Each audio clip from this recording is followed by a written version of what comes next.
Welcome to Search Engine. I'm PJ Vogt. Each week, we try to answer a question we have about the world. No question too big, no question too small. If you're new to the show, you can check out pjvote.com, where you can find all past episodes, plus our newsletter, where I write little mini essays about these stories. Last week, I wrote something about the podcast industry. pjvote.com, I feel like I'm selling a website, is also where you can message me if you'd like. I read everything, particularly people's questions. It's my favorite thing to get on my phone. Okay, newsletter plugged. This week, our show, our question, why are we still buying diamonds? That question after some ads.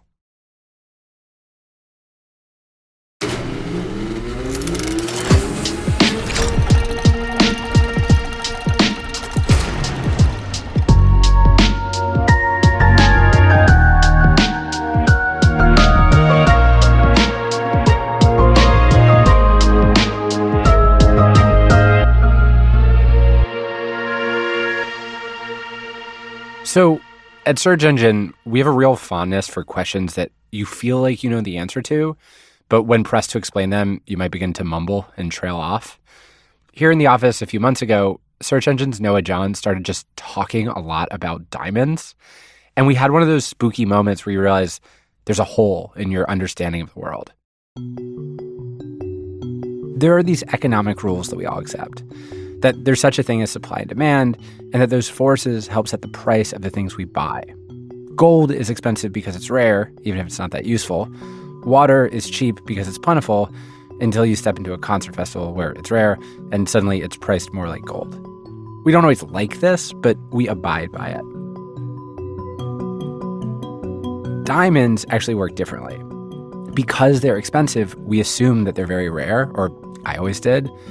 But what's actually going on with them is much stranger than that. They're closer to an economic mystery than I'd realized. We started asking questions. Those questions led to other questions. And before we knew it, we'd arrived at a story. The story of why these particular gemstones are the ones we put all this meaning into. Ideas about love, ideas about commitment, ideas about eternity. It's the story of a very devious international scheme constructed over several decades. It's also a story that will finally give you a good reason to look down on Rhodes Scholars. And we're going to share all of it with you today.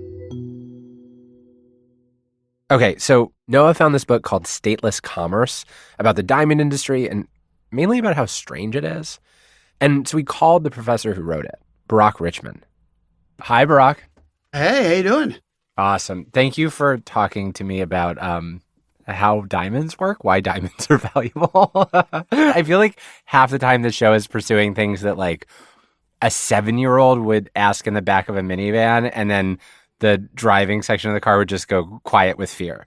Yeah, no, that's one of these things. We all know that diamonds are valuable, but none of us have thought the question why. Yeah, except for you. You have thought the question why a lot. I think the idea to start writing about it was planted in my brain when I was a first-year graduate student. And, if you approach something as an economist, you're trying to figure out not just why things are weird, but why things make some kind of economic or even evolutionary sense. Things that seem weird but make their own kind of sense are obviously some of my favorite phenomena. Human behavior that bucks our ideas about what's reasonable, but which we can understand if we pay enough attention. Like deciding that shiny rocks from the ground, shiny rocks which are actually not all that rare and which can be replicated in labs, that those shiny rocks are worth 2 months of your salary, are worth walking into a store with a gun for, that we can look at those shiny rocks and feel envy, that does not inherently make sense to me. Young Barack Richmond, he liked wondering about this too. But unlike me, he's a trained economist, so he had a framework to apply to try to understand this unreasonable human behavior.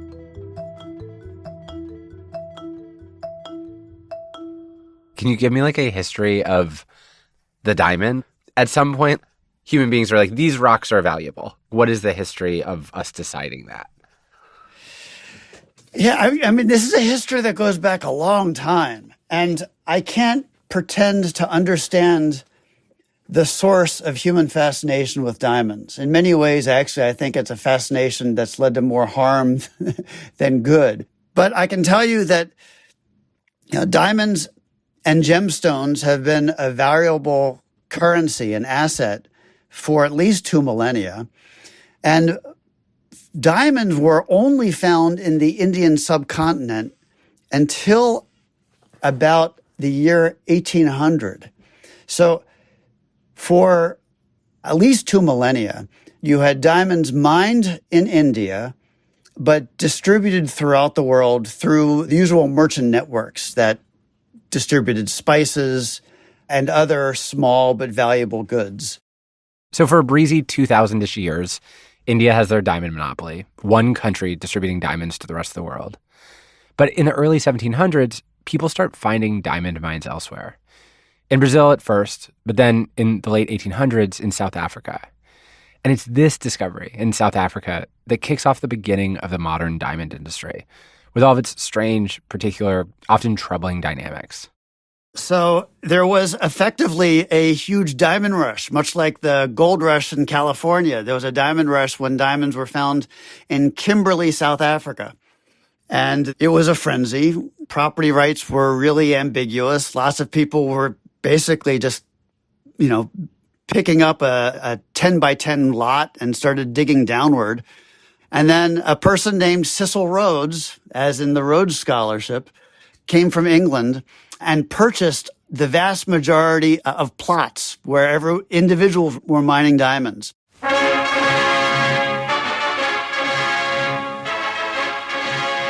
Cecil Rhodes, the great empire builder, was born 100 years ago. He lies buried in the Matopo Hills in the Rhodesias, which are named after him.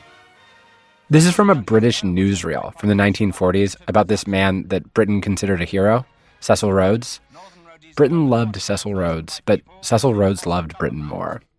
He actually said being born British meant beginning life having already won the lottery. And Cecil thought Britain was so great, he was going to export the British Empire to the southern part of Africa. This was the country which he brought under the British crown and formed into a British colony. Wild lands in the heart of Africa, which his vision pictured as the home of a thriving, prosperous people, but populated at that time only by wild beasts and roving tribes.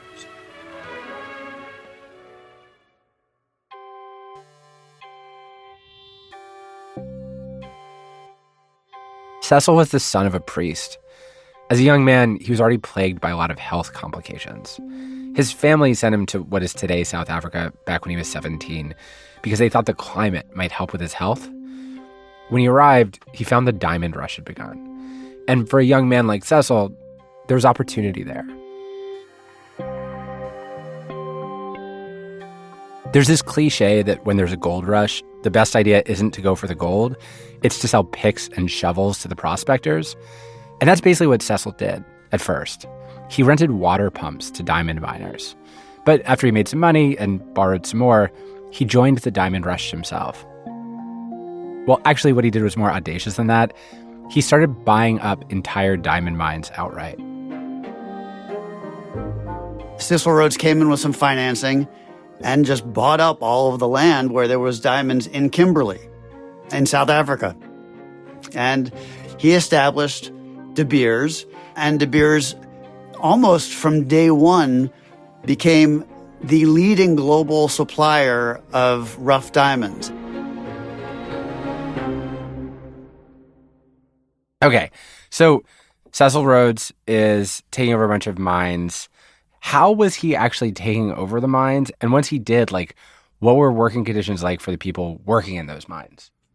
So when Cecil Rhodes went to South Africa, I imagine it to be a very sparse, very rugged terrain. And there was the discovery of diamonds in Kimberley, South Africa, and there were a whole bunch of speculators there. If you've ever seen the movie There Will Be Blood, that's kind of the way I imagine this terrain. Lots of really rugged people doing really physically demanding and dangerous mining, all with their possessions in some kind of backpack.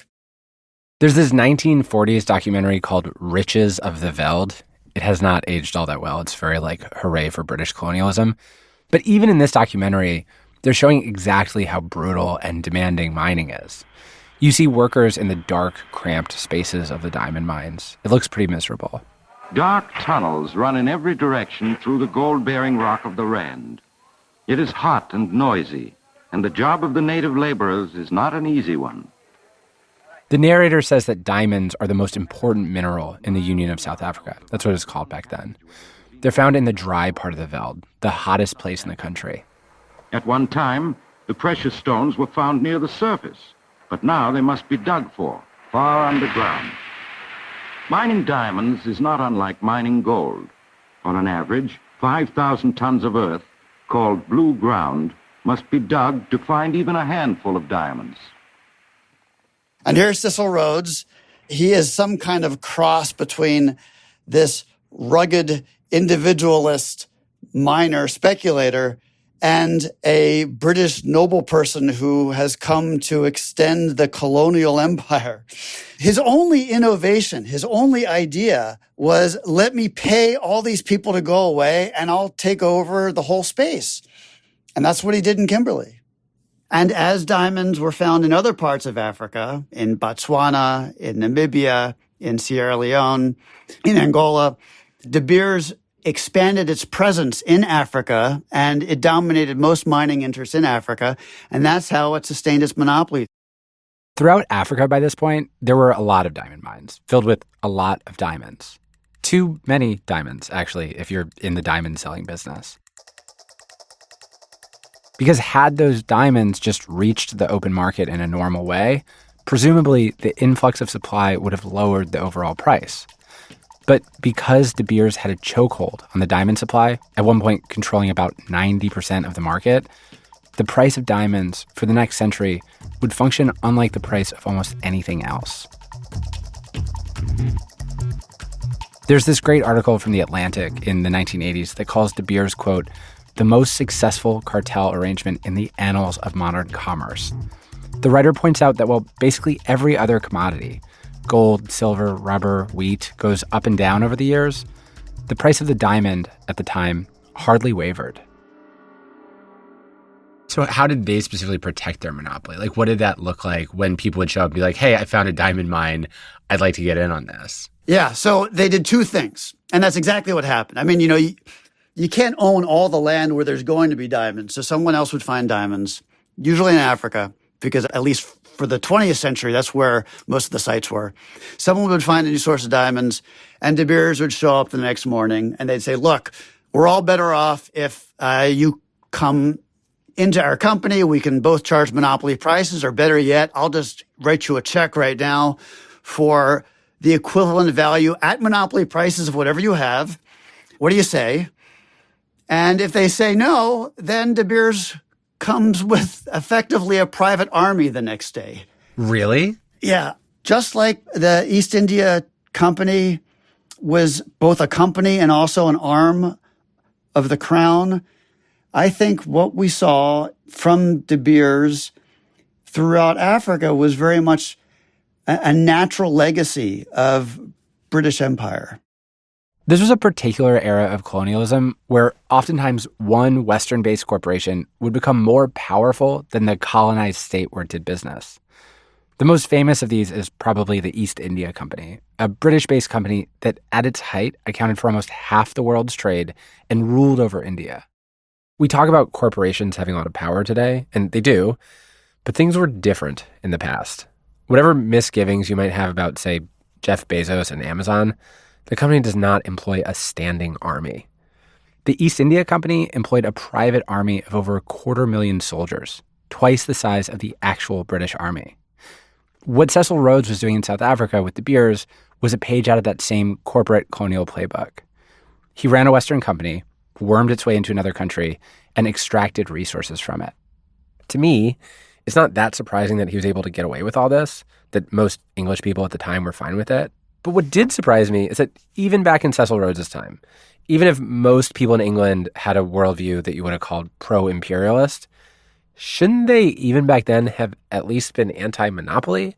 As in, maybe it was fine for England to pillage another country, but was it fine for one specific Englishman to pillage another country and hoard that wealth for himself? And like what you're describing, you know, if it were happening in America in modern times, it would be like an antitrust violation. Like You you would can't think so, right? price fix. But this was why why did this work when other things like it would be stopped? So one of my areas is antitrust. So I want to confirm your off-the-cuff legal assessment. You're absolutely right. You're absolutely. If you're the leading supplier of diamonds and you go to a new source and you say, I want to buy you, that's an antitrust violation. If you go with guns and tell people they're not allowed to sell things, that's probably like a couple of kinds of violations. It's a violation of a certain number of different laws, but actually I think one of them would be the Sherman Act. That also would be an antitrust violation. The Sherman Antitrust Act, if you're not familiar with it, is the U.S. law that states that one company is not allowed to monopolize an entire industry, and that competing companies can't come together to agree to keep prices high against their customers. It was actually passed in the U.S. around the same time that Cecil Rhodes was first spinning up his diamond monopoly. The context was that here in America, the oil companies had formed what they called trusts, where competitors agreed to keep prices high, and the government, in response, had passed laws banning that behavior. Antitrust.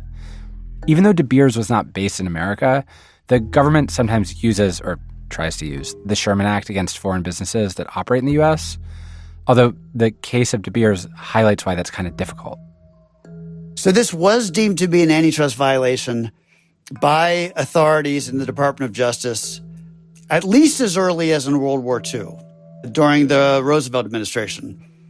And there were some actions against De Beers, and De Beers basically conceded them. Now, these weren't the classic monopoly cases. These are easier cases.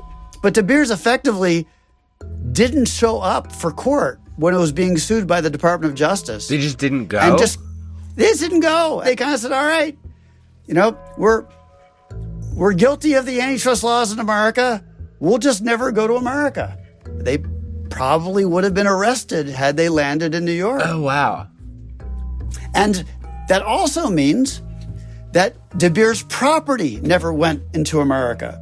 All of the profits they gained from selling diamonds in the American market, and the American market was the largest global market, that was never De Beers. De Beers sold them to intermediaries. And in large part, it was because they were escaping antitrust liability. We found a clip from this old TV show called Behind Closed Doors. In an episode that aired in the year 2000, the host, Joan London, got an interview with Anthony Oppenheimer, a member of the Oppenheimer family. The Oppenheimers took over De Beers from Cecil Rhodes. You can't do business there because of the fact that you're a monopoly. How do you deal with that? I don't accept we're a monopoly, really. I mean, I think we're a cooperative. But we feel that, in a way, this is a beneficial cooperative which assists everybody. The miner is getting a job all the way through to the retailer and then to the customer. The U.S. government continued to disagree with this position. We found a Frontline interview with a former U.S. Department of Justice attorney recounting his experience just trying to bring De Beers to a U.S. court. The DOJ attorney said it took a while to even find a South African lawyer who would agree to serve the papers to De Beers. But eventually, the Americans found a lawyer who would take on the job of serving the papers. And later, that lawyer reports back. He wrote us an affidavit of his experience, which was that he took the court paper and took it to De Beers, and that the De Beers representative took the paper, ripped it into small shreds, threw it on the ground, and stamped on it, and then basically threw him out. If you're behaving like this, there's a good chance you've achieved monopoly. De Beers operated with impunity. As long as the price of diamonds remained high, the company remained powerful. So, De Beers protected the price. What De Beers did was gather up all of the world's diamonds and in a very deliberate way sell a certain amount every year to make sure that the price didn't go down. They didn't really have a whole lot of interest in what happened after the sale of those rough diamonds at the top of the distribution chain. Their business model was just to make sure that they gathered up all the supply and sold just the right amount to maintain global prices. So De Beers had mastered the supply part of the equation, but starting in the 1940s, the company had a problem to contend with. Even though it had a monopoly on the supply of diamonds, it still had to juice the demand. So how do you convince lots of regular Americans to buy lots of expensive diamonds? And how do you do that when your company can't even open a store in America? That's after the break.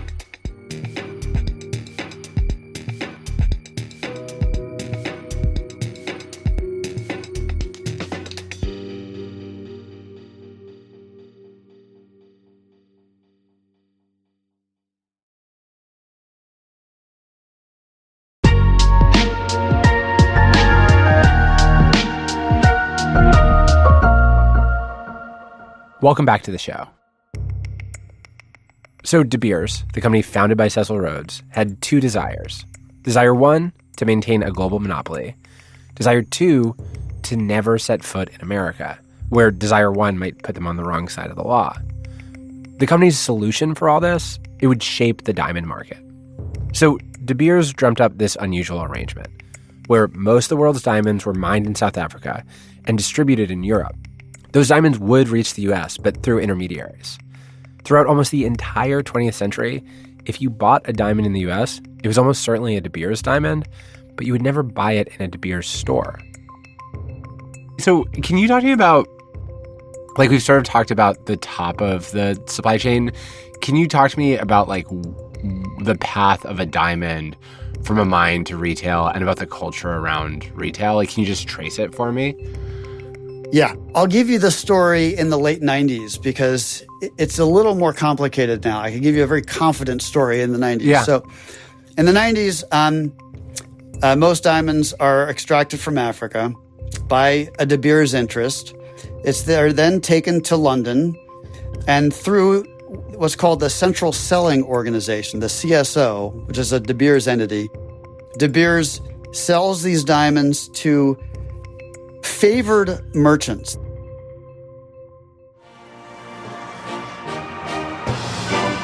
Here in the heart of London's financial district is De Beers Central Selling Organization, or CSO. This nondescript building is essentially an urban fortress. This, again, is from that TV show Behind Closed Doors, which, as an aside, that show is kind of amazing. The host, Joan London, would just visit the kinds of places you wonder about. A U-2 spy plane, the Betty Ford Center, or, in this case, the De Beers Central Selling Organization. Inside, there are giant vaults, which hold steel boxes with hundreds of diamonds worth hundreds of millions of dollars. Oh my gosh. In the video, you can also see tables with enormous piles of diamonds that look almost like mounds of salt, which De Beers displayed on a table for London to view. This is where sight holders, who are merchants handpicked by De Beers on the basis of purchasing power, reputation, and connections, come to buy raw diamonds. So if you're a sight holder, you have a position, a very lucrative position atop the distribution chain, and you are invited by De Beers to show up about 10 times a year. De Beers gives you a pile of stones and tells you how much to pay. And if you think the price is unfair, you don't want to pay, De Beers says, no problem, but never come back. Wait, seriously? Seriously. This is the exercise of a monopoly. Again, here's Joan London interviewing Anthony Oppenheimer, a member of the family that owned De Beers. So how much money do they have to be prepared to put up each time they come? So somebody's got to be able to, 10 times a year, take $500,000 of the goods he wants. And we expect them to take it in good and bad times. What he's saying is, if you want to do business with us, you buy our diamonds, whether you can afford to or not, at whatever price we set. It's so funny hearing a high-up executive of a company say something like this out loud. It's the way an empire treats its colonies. It's just the same old logic, but existing in one small part of the modern world. So they handpick their sight holders. The way they're picked is these are individuals who, first of all, have very good credit. You take the diamonds, you pay them a couple days later. These are very significant purchases for very significant amounts of money. And is it literally like a cardboard box just filled with like uncut stones? I don't think it's cardboard, but yeah, it's a little box of diamonds. You put it in your suitcase, attach a handcuff to your suitcase and your wrist. You fly to wherever you're going with those diamonds. You certainly don't check it. You keep it with yourself. And then you sell it at the next port. These uncut gems, sometimes referred to as uncut gems, these uncut gems go to London, then to Antwerp usually, then most go to Mumbai. Then they're cut into factories in Gujarat. Then most actually go back to Mumbai. From there, they go everywhere, including New York. The diamond districts where these are ultimately sold, they tend to be worlds unto themselves. Multicultural communities where people act in accordance with old traditions. In New York, disputes between sellers are adjudicated through a kind of internal diamond court, not through traditional courts. The community is so small and enclosed, it can self-police based on reputation. Brock says this old system has actually changed a little bit recently, but that this is how it's worked for decades. So these diamonds, they reach New York, and then what happens there? Like, I've seen the film Uncut Gems, and I've walked around the street, and the base of my knowledge does not go that much deeper. Yeah. And that's actually not what's really happening. When New York was at its heyday, the things you see on 47th Street, the retail, that's not really what's going on. People come from all over the world with polished diamonds to New York, mostly to sell to jewelry manufacturers. And jewelry manufacturers come from all over the United States. I mean, if you're a jewelry manufacturer in Houston, that's where you make the jewelry, and maybe you sell it yourself, or maybe you give it to another retailer. You come to New York and you buy polished diamonds. Mm-hmm. That's where you buy your stones. This is really what 47th Street is. It's like a stock exchange. You have buyers and sellers all coming together in this one physical place. This explains the physical concentration of the industry. It's where buyers know they're going to be sellers, and it's where sellers know they're going to be buyers. And a lot of this happens right on the street. You have one person giving another person a diamond. That person, the buyer, looks at the diamond through their loop. Maybe it's not right. They go through another one. The negotiations happen in the street, in the back alleys, sometimes in the Diamond Dealers Club, which is kind of the central office where the traders come and gather. And then once the buyers buy, they go and they make their jewelry. And sometimes the buyers are somebody like Tiffany's, and sometimes the buyers are people who make things for Tiffany's. What's strange, though, you still could not buy a diamond from a De Beers store, even though De Beers was the company supplying almost all the diamonds, which meant the company was responsible for advertising and marketing a product that in the 20th century would never have its brand name on it. The marketing of diamonds would require some ingenuity. During the 1930s, De Beers had a demand problem. Europe was broke because of the war. De Beers couldn't sell more diamonds there.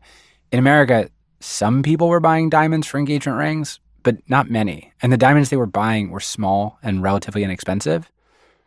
De Beers needed help. It hired an American ad firm called N.W. Ayer.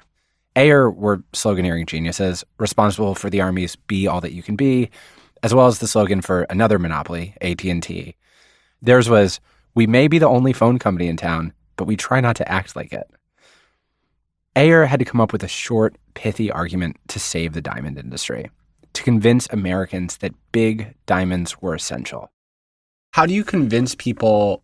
I don't know, there's something about like a diamond where it sort of feels like, what is the argument of the advertisement that says you should buy a diamond?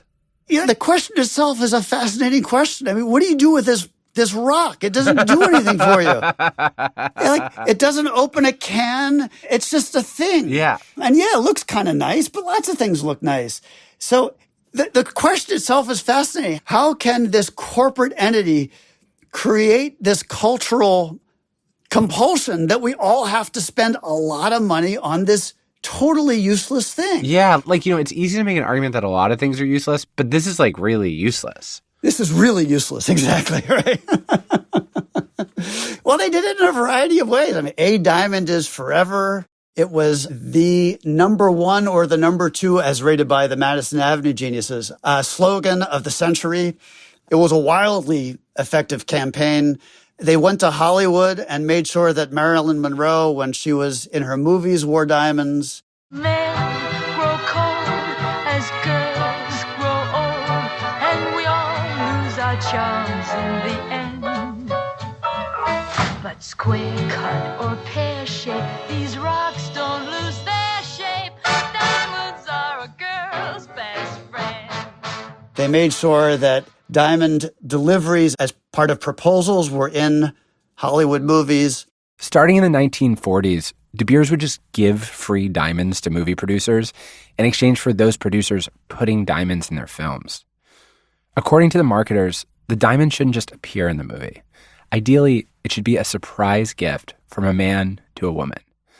The premise was that if the diamond was a surprise, a marital gift, it was less likely that there'd be some rational discussion between the couple about price. And now for the important question I wanted to ask you. Well, it's about time. I'm dying of curiosity. This is from the 1944 film Men on Her Mind. You know I'm madly in love with you. I want you to marry me, Lily. You're in love with me, too, aren't you? Well, if I'm not, then I'm afraid I don't know what love is. Here's your engagement present, darling. Oh, Jeffrey, it's beautiful. They really do not make sponsored content like they used to. The psychology and the behavior behind this is remarkably well thought out. A diamond is forever not only means that you can hallmark love and marriage with a diamond, but it also means you will never sell it. Right. Because to some degree, if there were a resale market for all the diamonds out there, then that would also make the value of diamonds go to zero. Right. So they convinced lots of people, especially, by the way, GIs who had a sudden influx of cash, to spend, the standard is, I believe, 1 or maybe 2 months worth of income on a diamond for their wedding ring, and made sure that women never sold them. Yeah. Held them forever. The diamond engagement ring. How else could 2 months' salary last forever? A diamond is forever. There are two things in the world that last longer than time. Love is one of them. A diamond is forever. So in the 1940s, 50s, and 60s, they had all sorts of really magnificent advertising campaigns to make sure that we Americans would continue to buy diamonds. They, by the way, did the same thing in Japan and in Europe. Nobody bought diamonds in Japan until De Beers came in with their marketing gurus. And now everyone in Japan who gets married buys a diamond also. What did people in Japan buy when they got married instead? Like watches. Really? Yeah, or I mean, I'm sure there's a more accurate answer than that, but it was not part of the culture to buy the engagement wedding ring. If only Joan London were here to provide us some more certainty. Well, here she is talking to a De Beers exec. I was surprised to learn that in Japan, they never used to give a diamond ring when they got married. But De Beers changed that, didn't they? In 1966, when really we got started in Japan, most people would either exchange suits, they'd give pearls, and we really put forward the simple idea that the diamond is a better symbol. And it's amazing. I mean, from 6 out of 100 Japanese women who got a diamond in 1966, now something like 80 out of 100 get a very nice half-carat solitaire. So it's a hell of a story. The De Beers marketing in Japan kept the same slogan the company used in America. A diamond is forever. Between 1938 and 1941, the diamond industry's American ad campaign increased sales of diamonds by 55%. After they expanded to Japan in the 60s, they had similar success. Before the campaign, under 5% of Japanese women received diamond engagement rings. By 1981, that number was at 60%.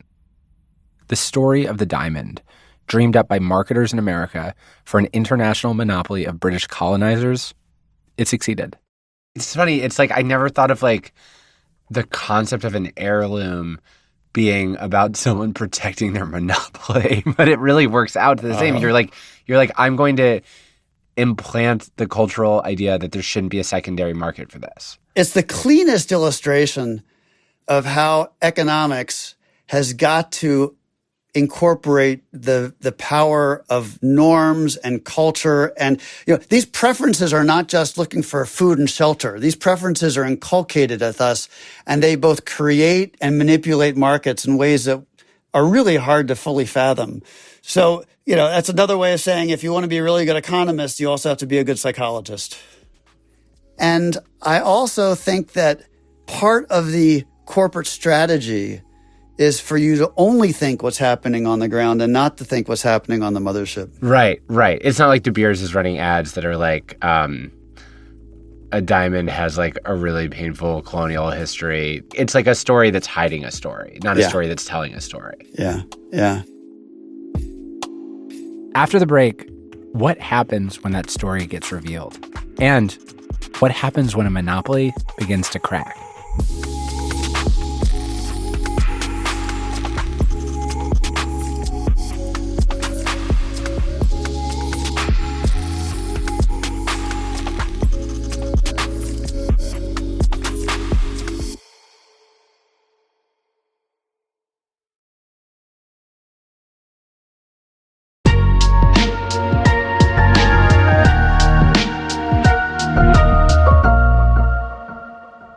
So I had known that at some point, De Beers essentially started to slip. My first assumption was that it had something to do with blood diamonds, with conflict diamonds. Conflict diamonds were diamonds that were being sold to fund civil wars in places like Sierra Leone and Angola. Many international consumers, understandably, did not want to buy them. While that did create a problem for consumer demand, De Beers actually navigated it. The diamond industry enacted this certification program in the early 2000s so consumers could know they were buying diamonds that hadn't come from war zones. De Beers' problem actually ended up not being about demand, but instead about the part of this that had never been a problem before. The company lost control of the diamond supply. So, De Beers has a monopoly or a near monopoly for decades and decades and decades. At some point, that monopoly gets upset. When does that happen? De Beers controls the diamond industry with almost a categorical iron fist for much of the 20th century. And it starts to loosen in the late 1990s. A couple things happen. One thing that happens is that there's a new diamond mine in Canada and another one in Australia. Now, the introduction of a new mine isn't surprising. It's a regular occurrence. Somebody finds a new source of diamonds. But at least previously in the 20th century, De Beers was very effective in going to the new mine owner, and much as Cecil Rhodes did at the beginning of the 20th century, buying the entire site. In Canada and in Australia, the owners of these new mines resisted De Beers entreaties, and by definition, that meant that De Beers had less control over global supply. As De Beers was encountering these new sources of supply from Canada and from Australia, they also started to get some pushback from the former Soviet Union. Really? For many years, the Soviet Union, mostly Russia, was the source of a lot of raw mines as well, or mines for raw diamonds. And De Beers, in a fairly quiet arrangement, entered into an exclusive purchasing contract where they would just buy all of Russia's diamonds, all of the Soviet Union's diamonds. And of course, there is a certain irony that this was happening during the Cold War when America and the Western powers were very wary of allowing the Soviet Union to acquire hard currency. Well, De Beers was giving them hard currency. And then, of course, selling the diamonds in the United States. It's hard to stop. Yeah, exactly. It is hard to stop, and you know, it's not the most profound irony in this story. So around the late 1990s, as Russia was emerging from the former Soviet Union, you had all of these new raw energy companies and mining companies coming out of Russia. They wanted to go out on their own. This was an unfortunate development for De Beers. That suddenly diamond mines would just be found in a lot of places where the company couldn't throw their weight around and buy out or bully people. Russia, Australia, Canada, places where the company could buy a few mines, maybe, but where in general, nobody was okay with colonial economics. And if the 1990s weren't a bad enough time to be a diamond monopolist, things ahead actually looked worse. In the 2000s, lab-synthesized diamonds would actually begin to improve. Do you know, the story of just, who was the person who figured out how to synthesize diamonds in a lab, how it's done? How did that happen? Yeah, everybody knew that what diamonds were. They were a bunch of carbon molecules together in a certain lattice. I didn't know. Everyone but me knew. Okay, all right. If you told me diamonds drip out of stalagmites or something, I'd be like, yeah, probably. Well, everyone has a PhD in physics or in physical chemistry. They all knew. Yeah. And it was during the 1950s that certain manufacturing efforts to create diamonds were begun. Not so much to create jewelry. That was really hard. but mostly to create industrial diamonds, creating drill bits and other kinds of fine machinery to help manufacture other things that are really hard, the polished steel and other kinds of products. I should say this is one place diamonds are useful as a material in industrial cutting tools, although the diamonds used there are lower quality than the kinds you see in a ring. Those industrial diamonds, they were the first diamonds made in labs. And then more recently, these labs can create actual diamond gems that are very comparable to the most expensive gems that we have for engagement rings. Got it. And so that represents one more source of just diamond supply in the world, and one more reason that for the companies that are mining natural diamonds, they need to tell like a brand story attached to it to maintain its value. Exactly. In the 1950s, 1960s, De Beers said, a diamond is forever. Just buy a diamond. And 2010, De Beers is saying, buy a natural diamond from De Beers. And we can tell you exactly where this diamond came from, where it came from the earth, how many millions of years it took for carbon and heat and pressure to produce this thing on your finger. It was almost like a farm-to-table story. Like, we are going to take this thing from this particular part of the earth, and we're going to bring it to our office in London, and then we're going to sell it, and we're going to give it to you. It's farm-to-table jewelry. And when you look at this, like this story in general, maybe this part of the story in particular, like, are you like, how do you feel? Like, are you like, oh, those evil geniuses? Are you like, does it feel like, do you feel like you're watching a tobacco company? Do you feel like you're just watching human behavior exert itself in an interesting way? Like, what is your emotional response to the story that you're telling? Yeah, I like the analogy of the tobacco company, to be honest. We all know, development economists know, that when Western companies go into developing nations and extract natural resources, there is at best a very mixed long-term benefit, and usually it's long-term harm. Does not develop the kind of local industries that makes countries thrive. So the legacy of De Beers in Africa, I think it's safe to say it's not a happy one. Yeah. You see a lot of wealth going to things that really, in a world of scarce resources, probably could go to better uses. In the past few years in South Africa, statues of Cecil Rhodes have begun to be removed, though the scholarship that bears his name still exists. One group that supported tearing down Cecil Rhodes statues that surprised me, De Beers. In an email to us, a De Beers spokesman wrote that, quote, although Cecil Rhodes is part of our early history, he does not represent the company we are today. While we cannot rewrite history, we can bear the responsibility of history to build a better legacy, and we put tremendous resource and energy behind this every day. End quote. We all think differently about Cecil Rhodes now, but the story his company told us about diamonds, that is mainly stuck. And I should also say, despite the official end of the De Beers monopoly, the rocks are still expensive. De Beers now shares a majority of the market with one Russian competitor, a company named Alrosa. Somehow, despite what should be competition, the price mysteriously remains quite high. The main difference is you can now go to a De Beers store in the United States. You can buy a diamond there if you want. Should you? I don't know.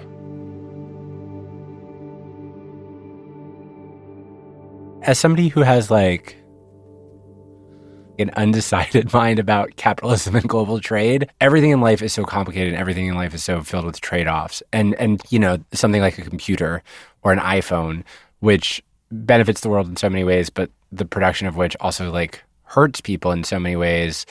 I look at the ethical calculations involved in owning an iPhone and I'm just like, you would need a moral supercomputer to figure this out. At least that's how I feel. Other people might feel like it's more simple. With diamonds, the misery to utility ratio is so bad that at least feels more straightforward. Right. If you buy a designer jacket, at least it keeps you warm. A designer diamond doesn't do anything other than just show people that you have a diamond. And I also think that it's quite clear that very little of the wealth that is generated in this particular industry stays with the workers who work in the mines. And in that sense, yes, this is just a reflection of globalism. But I do think that diamonds offer an extreme instance. And maybe there really is a good reason to say that participating in one market really just does a lot more harm than participating in another market. Do you get paralyzed when it comes to just buying consumer goods? Like, are there a lot of things that you don't participate in because you feel like you can see the strings hanging off of them? I would never present myself as like a highly ethical consumer. I mean, it would be disingenuous for me to say that. I should say, just for the listener, you're covered in diamonds right now. You're wearing like a full diamond coat. You have a diamond scepter. I should have said this earlier. Yeah, I'm big on bling. That's for sure.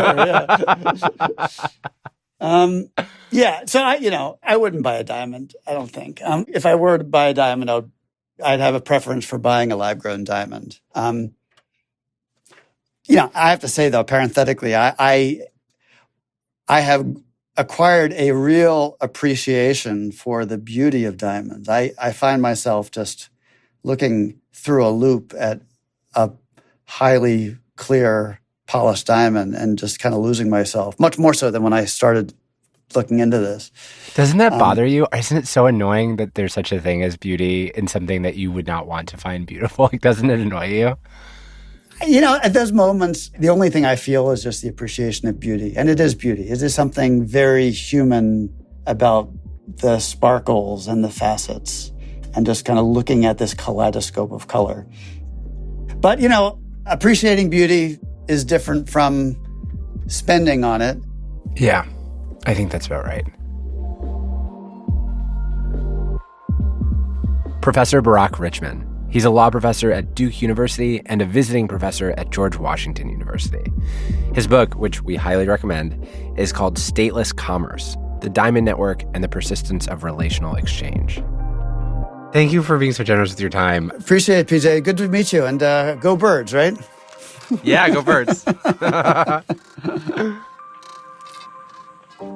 After the break, Noah, who produced this story, has a recommendation for a precious gem from the internet.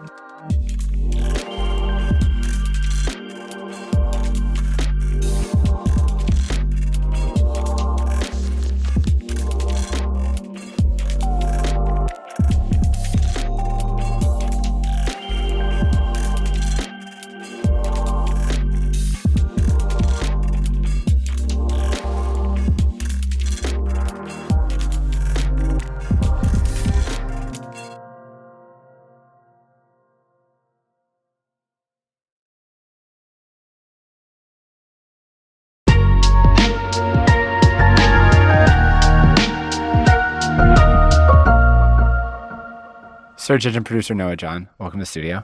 Thanks again, PJ. So what is the recommendation that you have this week? The recommendation I have this week is a hilarious video that first went viral on TikTok. Despite how much time I spent on TikTok, I actually discovered this one on Twitter, or X, as we should say. Yes, X. Because it went viral on X as well.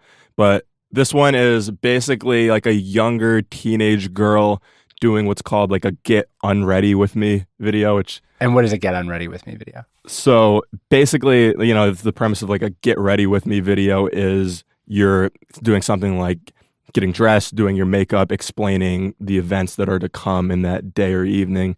So this is like kind of the opposite. You're still like showing off products, what you're wearing, etc. But you're kind of recounting the day rather than describing what's to come ahead. Okay, so it's like, here's what happened at the party, and this is like the shirt that I was wearing. Exactly, yeah. So in this, it starts off as kind of, your typical get unready with me until it's interrupted by this girl's younger sister who wants to borrow the scissors. Okay.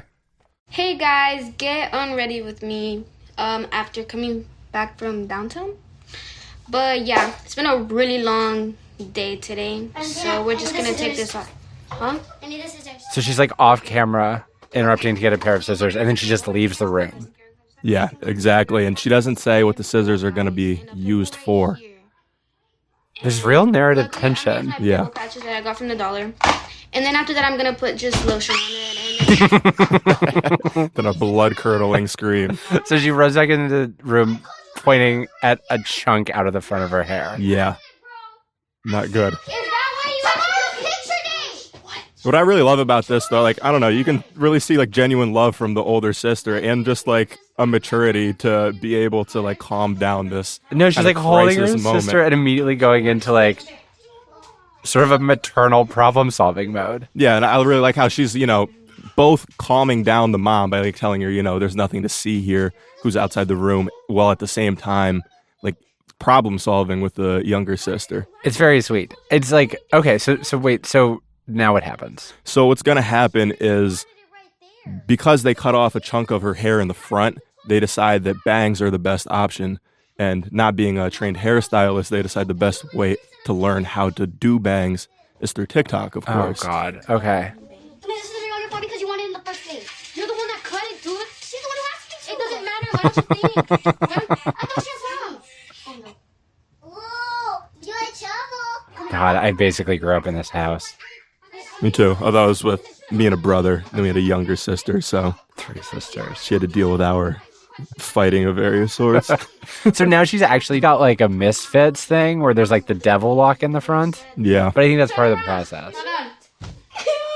Oh, that doesn't look terrible. Not bad. That's really not bad. They're kind of cute bangs. What have you done to my life? Oh, adorable. Oh my God. Let me put down my hair. Was that you? No! She honestly looks good. Yeah. Should be acceptable enough for a picture day. I feel like I was waiting for something like awful to happen, and it's just really sweet. Yeah. Well, that's if the mom agrees. Oh. Right? Why? Whose idea was that? Valentina. Every girl is pointing at a different girl. Go show your dad. Go show your dad. Wow. Pray for them. It's funny. It's like it has like a perfect 3-act structure. Yes. It's like the problem is introduced, the problem is like an attempt is made, and then you like find out how it goes at the end. I also love how even like once you feel the resolution where, you know, the hair looks pretty good, then they remember, oh, what about mom? Yeah. And then there's the plot twist of what about dad? What about dad? My TikTok algorithm is tuned towards like the hellmouth where like I only see the worst stuff and I can't stop it. And I don't know how to get on this TikTok where it's like wholesome family drama TikTok, but I would really like this TikTok instead. Yeah. No, the funny thing is my TikTok feed may be more like yours because, like I said, I found this on Twitter, which I don't know. I feel like most people's Twitter feed is probably, you know, the opposite. Mine is a lot of jokes. A lot of people describe like doom and gloom on their Twitter feed, but yeah. I understand why you love this. I understand why people love this. Yeah. It's really nice. And the original quote tweet too, I think, said like, "This is literally a coming of age movie. Like, if this girl needs to get like a screenwriting contract." God, she will. They'll turn it into like an 8-movie series that is terrible. Yeah. No, this is really. Thank you. Thank you.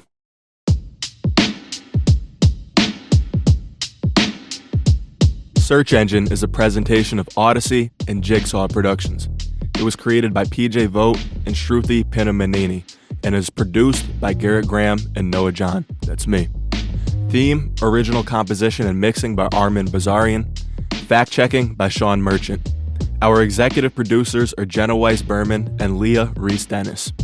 Thanks to the team at Jigsaw, Alex Gibney, Rich Perello, John Schmidt, and to the team at Odyssey, JD Crowley, Rob Morandi, Craig Cox, Eric Donnelly, Matt Casey, Casey Klauser, Maura Curran, Josephina Francis, Kurt Courtney, and Hillary Schuff.